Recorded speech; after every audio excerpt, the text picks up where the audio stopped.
Hello, I'm Philip Stoughton and I'm here at SMT in Nuremberg. I'm joined by Keith Bryant from DAGE. Keith, thanks very much for talking to me. I saw you just 2 weeks ago in Shanghai, and I think the week before that you were in Korea at another trade show.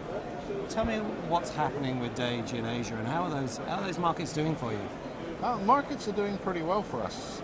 We've got no complaints from that side, and I have to say both the shows were a big success. So okay. Things good at the moment. Okay, and the Korean market, I guess, is a heavily engineered market. It always used to be kind of a technical leader up there pushing towards competing with Japan. Is that still the case, and does that mean different demand for you? Very much so, and yes, it does. I mean, we have a good level of technology which really helps us getting into those markets. But yeah, they're I won't say demanding customer, but they're definitely a knowledgeable customer. Right. Yeah. Okay, so they have a good solid grasp of the technology roadmap and what they need from you. They know what they need to inspect, they know what they want for this year, and they know what they're going to want for the next probably 2-3 years. Okay. Which we do a lot of work with those guys to actually drive our technology roadmap. So that works well too. And internationally, you're supporting customers in Korea, customers in China, and obviously customers here in Germany. Does the Nordson network help you do that, or has DAGE always had a global footprint?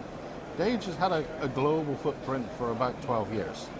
And within we get a lot of synergies at the moment from within our parents, if you like. But service and support at the moment we're handling with ourselves.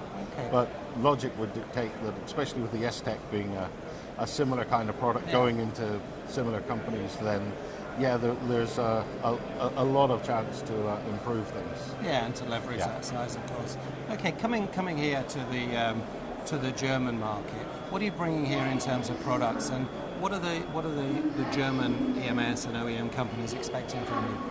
Again, these guys are at the high end of the technology, which suits our business very well. Mm-hmm. They have slightly different demands in terms of the software and in sometimes integration that they want within their SPC systems and other control areas, which I won't say give us challenges, but they give us some interesting things to do. But Germany's been a stronghold for Nordson DAGE for a long time.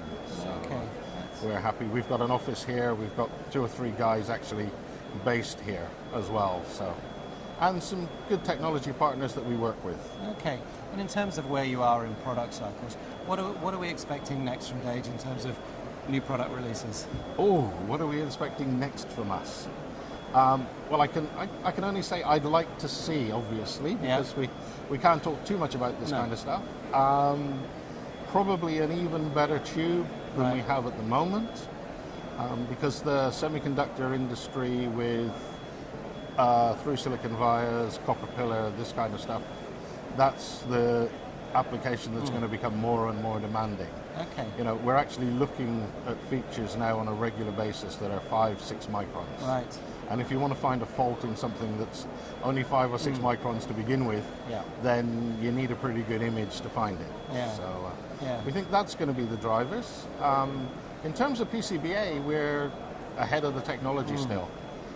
X-Plane's obviously helping us with package on package. We did a good event at the new show where we had a package on package design, assembly, and test and rework center. Okay. And that almost, at least on the second day, became the feature area within the show, because it was well publicized and a lot of people came to look at it because it's new, it's different technology. So that was a good success for us as well. And people do want to come to these shows and see real solutions, operating live, don't they? The day, I mean, we look here, we can look at the 2 shows that you mentioned previously. There were only 1 or 2 companies launching new things. With the wonderful internet and everything else now, nobody waits for a show to launch something new. So people want to come because there's some interest, some value that they can get. Yeah, so, and they can touch and feel the product. And the level of customer that we've seen for the last shows, they've been really knowledgeable. And the other thing that we notice is if there's a good conference program or some seminars, that tends to bring in that good quality audience as well. So And that's what I think a big show like this and the Productronicas are always going to be like this. But I think the regional shows are going to move more towards stronger conferences. Yeah, more content driven. Because the ones with the stronger conferences are already, producing better audiences than the guys who just want to come and walk around and kick the tires of the machines for a day. Yeah, and if you're going to do that, you're going to do that in Munich every other year, or you're going to come here, or you're going to turn up at a NetCon somewhere in Asia. Exactly right. That covers that. So, Keith, great to talk to you again. Thanks for stopping by, and look forward to the next show and talking again soon. no problem, Phil. It's always Thank a you. pleasure.